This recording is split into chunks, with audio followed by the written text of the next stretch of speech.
Hi, this is Kamera again, my first few minutes with God. Day number 9, Job chapter 21 through 23. So we see here that Job is about to say something that he really doesn't feel good about, but he says it anyway. He talks about, first of all, he points out that his issue is not with people, his issue is with God because of everything. One thing he knows about Job, he knows that God is in full control of his life and doesn't nothing happens unless God allows it to happen. And so, but he points out this part right here that he doesn't feel good about is um, the wicked. He feels that the wicked, they're always prosperous. They get to grow old and powerful. Nothing bad happens to them, even though they defy and reject God. He says, do they ever see any trouble? Do they ever?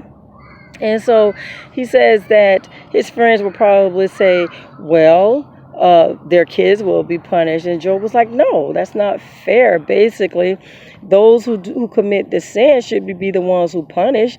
And that way they'll understand the judgment of God. And he tells his friends that their cliches are just empty and they cannot comfort him. And he tells them that all their explanations are lies. So then you have Eliphaz who steps in.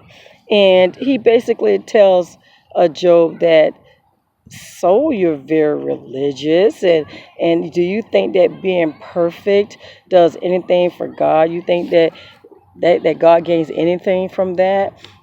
And then he goes on to make up all kinds of stuff about Job. He tells Job that his wickedness is limitless. He calls Job wicked. And then he starts with these lying assumptions, saying Job must have done this, Job must have done that. That's what we do, guys. We think that people must have done something bad. That's why they're going through what they're going through. Isn't that something? It's not our position to do that.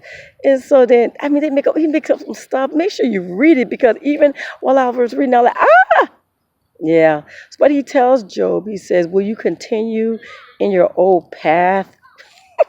Tells Job to submit to God. Now this part right here is true, but not to Job, but it is for anyone who sinned against God. He tells Job, he says, submit to God and you will have peace. Things will go well for you.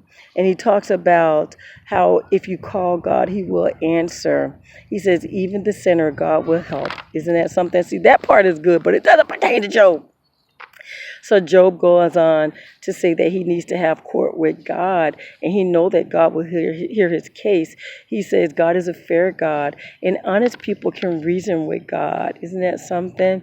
And he says, but I can't find him. I can't locate him. He's not in the east, not in the north.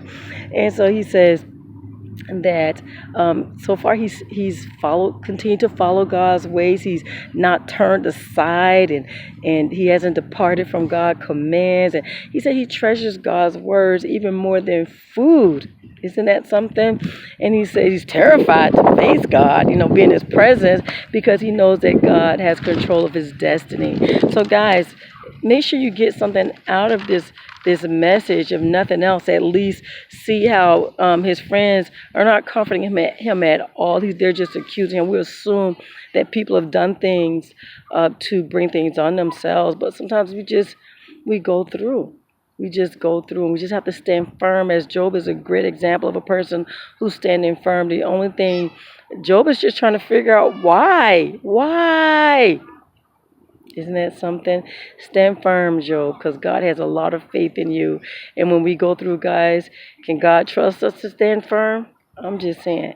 Guys, that's day number 9, Job chapter 21 through 23. You have a God-filled, blessed day.